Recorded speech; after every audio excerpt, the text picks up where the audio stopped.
अपना खिलौना अपनी भाभी से लो। ये रहा तुम्हारा खिलौना। ये क्या है? मेडल है बेटे, तुम्हारे भैया को वफादारी और बहादुरी में मिला है। ये बहादुरी क्या होती है? ये लो, सर पे रखो। ये बहादुरी होती है जब चोर और डाकुओं से लड़ाइयाँ होती हैं, गोलियां चलती हैं, ठाई ठाई ठाई, और गोलियां मारी जाती हैं और चोर पकड़े जाते हैं। मैं भी चोर पकड़ूंगा। शाबाश। चोर चोर। वाह वाह वाह वाह वाह वाह। चोर चोर। शुम शुम। अरे बस बस बस, वाह वाह वाह वाह। आ जाओ मेरे शेर, बहुत खूब। भैया बड़ा होकर मैं भी इंस्पेक्टर बनूंगा, इंस्पेक्टर नटवरलाल, और इसे बहुत सारे मेडल तुम्हारे गले में पहनाऊंगा। ओह शाबाश। बेटे बड़े तब होगे जब खूब सारा खाना खाओगे। भाभी तुम मुझसे बात नहीं करो। क्यों? अरे अरे अरे, क्या बात भाई, अपनी भाभी से क्यों नाराज हो गए? भाभी तो कहती है कि गुड्डा लाऊंगी, गुड्डा तो लाई नहीं, और ऐसे ही खाना खा लूं। तो गया, इसको भी खबर हो गई। तो बेटे अब एक काम करते हैं, हम तू और मैं दोनों मिलके खाना नहीं खाते। अरे भाई मालूम तो होना चाहिए कि गुड़िया आने वाली है कि गुड्डा आने वाला है, आखिर है क्या? आप भी शुरू हो गए बच्चों की तरह। चल नटवर खाना खा। ऐसा करो, ऐसी हालत में बोझ नहीं उठाते, हम आपके नटवर को ले चलते हैं, चलो। भाई और भाभी उसे माँ बाप की तरह प्यार करते थे, उसे ईमानदारी और सच्चाई का सबक सिखाते थे। लेकिन उसके भाई की ईमानदारी और सच्चाई कुछ लोगों के रास्ते की रुकावट बनी हुई थी, खासकर विक्रम सिंह के। विक्रम के साथी मिकी ने आकर जब विक्रम को इंस्पेक्टर गिरधारी लाल की ईमानदारी के बारे में बताया, तो उसने लापरवाही से कहा कि ऐसे कई ईमानदारों को और कानून के रखवालों को खरीद लेना उसके लिए मामूली बात है, क्योंकि विक्रम काले बाजार की दुनिया का राजा कहलाता था। उसे अपनी ताकत और अपने दिमाग पर नाज था। वो एक ही बात कहा करता था, V for Vikram, V for victory. और यही भी उसकी घमंड का निशान था, उसकी ताकत का निशान था। और इसी निशान को तोड़ने के लिए गिरधारी लाल ने कसम खाई थी। मगर गिरधारी लाल को सबूत के तौर पर कुछ नहीं मिला, और अगर मिली तो विक्रम की दुश्मनी।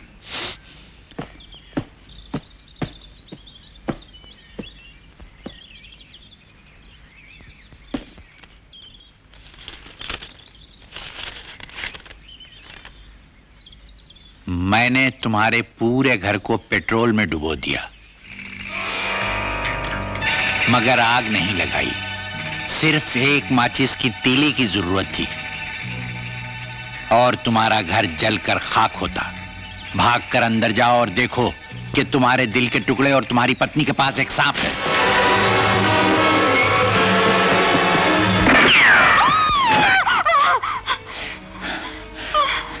भैया ये सांप कैसे आ गया? कुछ नहीं बेटी, कुछ नहीं। मैं चाहता तो तुम्हारे घर में इतने सांप भर देता कि कदम रखने को जगह ना होती। इसलिए बाज आ जाओ और मुझसे मत टकराओ। तुम्हें मालूम हो गया होगा कि मैं कौन हूं, तुम्हारा दुश्मन जो दोस्त भी बन सकता था। विक्रम बुज़दिल, औरतों और बच्चों को डराता है। हिम्मत है तो मेरे सामने आ। साहब, ये किसी का खून करने जा रहा था। किसका खून करने जा रहा था बे? साहब मैं आपसे अकेले में कुछ बात करना चाहता हूँ। क्या बात करना चाहता है? विक्रम, तुम लोग बाहर जाओ, तुम भी जाओ, दरवाजा बंद कर लो। तू विक्रम को कैसे जानता है? साहब मैं और मेरा भाई विक्रम के पास काम करते थे। कल मेरे उस भाई का खून कर दिया साहब, खून कर दिया, गोली मार दी साहब। मैं उसको जिंदा नहीं छोड़ूंगा साहब, मैं उसको जिंदा नहीं छोड़ूंगा। ठीक है ठीक है, रोते नहीं है। अगर तुम हमारी जरा सी मदद करोगे तो कानून विक्रम को सजा देगा। ये बताओ कि विक्रम का असली अड्डा कहाँ है? साहब कल सुबह 7 बजे मुझे खेतवाड़ी से उठा के ले जाने वाले हैं। आप उनका पीछा कीजिएगा, आपको सही अड्डा मिल जाएगा। शाबाश। रामलाल साहब, इधर आओ, देखो इनको जाने दो।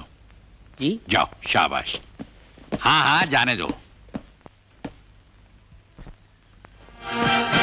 और अचानक सीबीआई वालों ने गिरधारी लाल के यहां रेड की। उसके पास से निशान के नोट बरामद हुए और वो विक्रम की चाल में फंस गया। इससे विक्रम का गुरूर और बढ़ गया।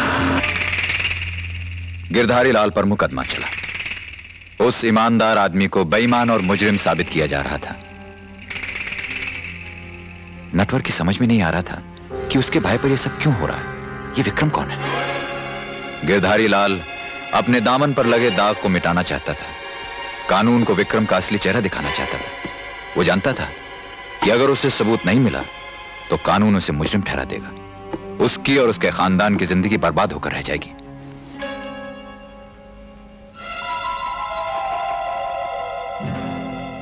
जिस उम्र में नटवर को अपने भाई से सच्चाई की तालीम मिलनी चाहिए थी, वो अपने भाई को परेशान पा रहा था। और गिरधारी लाल, उससे विक्रम के कह बर्दाश्त नहीं हो रहे थे। वो उसके गुरूर के निशान को तोड़ देना चाहता था। उसने चिल्लाकर उस निशान पर हाथ मारने शुरू किए कि अचानक वो निशान घूम गया। उसे विक्रम के खुफिया अड्डों का रास्ता मिल गया। अपनी बेगुनाही का सबूत मिल गया। लेकिन विक्रम गिरधारी लाल के घर को बर्बाद करने पर तुल गया।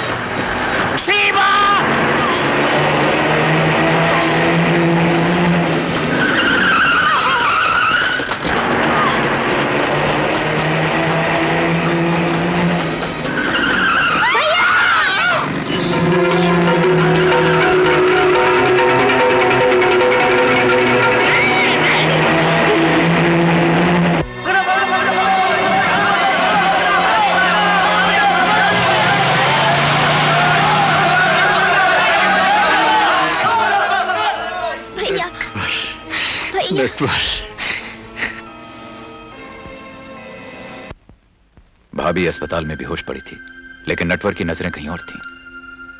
डॉक्टर ने गिरधारी से कहा कि उसकी बीवी की कोख उजड़ चुकी है। वो कभी मां नहीं बन सकती।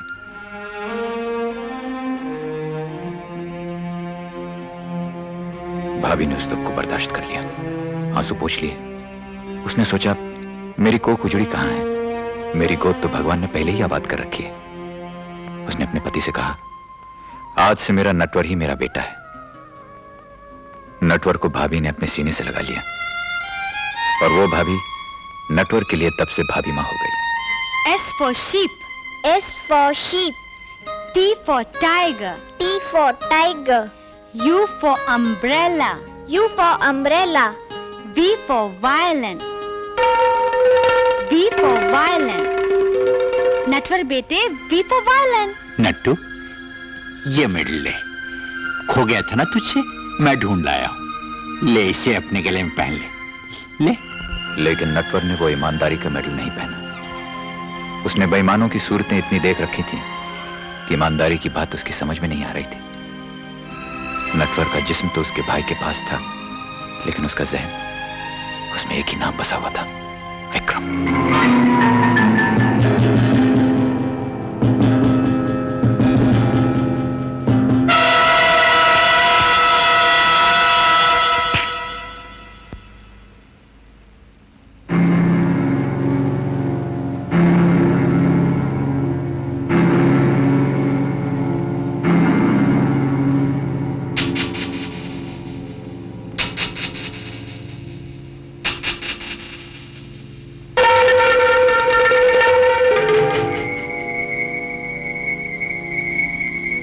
अंधेरे में क्या कर रहे हो नटवर?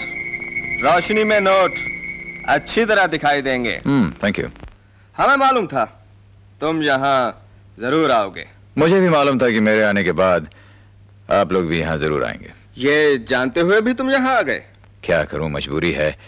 आप लोगों से कुछ ज्यादा ही प्यार हो गया है। आप लोग अपने धंधे में मुझे लाख नजरअंदाज करें, मगर आपकी नजरें, आपका अंदाज साफ बता देती हैं। ये रुपए तुम यहाँ से ले जा सकोगे? जी हाँ। आप लोग मुझे रोकेंगे थोड़े ना? नहीं नहीं नहीं। और अगर आप लोग रोकेंगे भी तो मिस्टर अग्रवाल हैं, ये मेरी मदद करेंगे। अरे भाई, मैं इनका और इनकी अमीर पत्नी का बहुत पुराना दोस्त हूं। और आपको शायद नहीं मालूम कि इनकी एक शादी गांव में भी हुई थी, और अगर किसी को पता चल गया तो ये बेचारे जेल पहुंच जाएंगे। क्यों अग्रवाल साहब? नहीं नहीं, ये तो मेरे दोस्त हैं, मेरी मदद करेंगे। और फिर अपने मल्होत्रा साहब, मेरे पुराने साथी हैं, बड़ा नाम है इनका। शहर के मशहूर आदमियों में आपका नाम शुमार होता है। आप तो शायद इलेक्शन में भी खड़े होने वाले हैं ना? हाँ। अरे भाई, छोटा मोटा काला धंधा और स्मगलिंग कर लेते हैं तो क्या हुआ? ये राज तो सिर्फ मैं जानता हूं ना, पुलिस तो नहीं जानती। अब आप ही बताइए, इनकी नजरों में मेरे लिए थोड़ी सी तो इज्जत होगी कि नहीं? हाँ नटवर, तुम ठीक कहते हो। इज्जत होगी क्यों नहीं। तुम हर चोर की कमजोरियां जानते हो, इसलिए तुम्हें रोकना नामुमकिन है। लेकिन नटवर, ये ना भूलो कि तुम भी एक चोर हो, और तुम हर काम इसलिए अंधेरे में करते हो कि कोई बोल ना सके। आज तुम भी नहीं बोल सकोगे, क्योंकि हम अंधेरा करते हैं।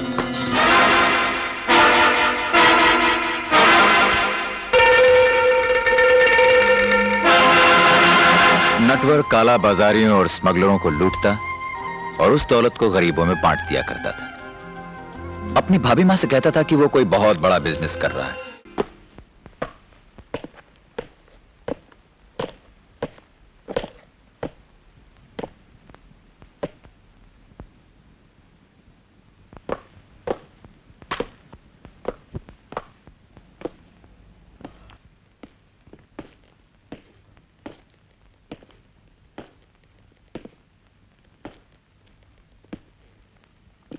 नटवर,